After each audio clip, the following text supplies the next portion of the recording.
দেখো বন্ধুরা, আজকে আমি শামলা ভাজবো। তার জন্য দিয়ে দেবো কড়াইতে তেল,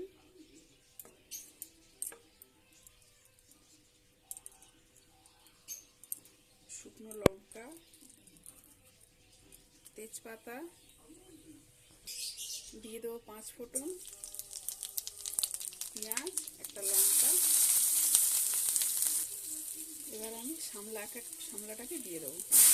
এর মধ্যে আমি একটা আলু দিয়েছি ছোটো ছোটো করে কেটে।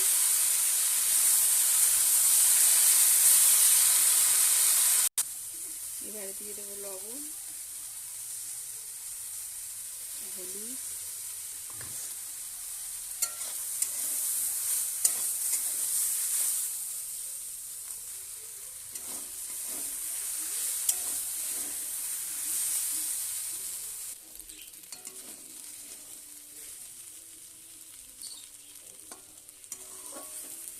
এটা আমাদের হয়ে গেছে। এবার এটাকে নামিয়ে নেব।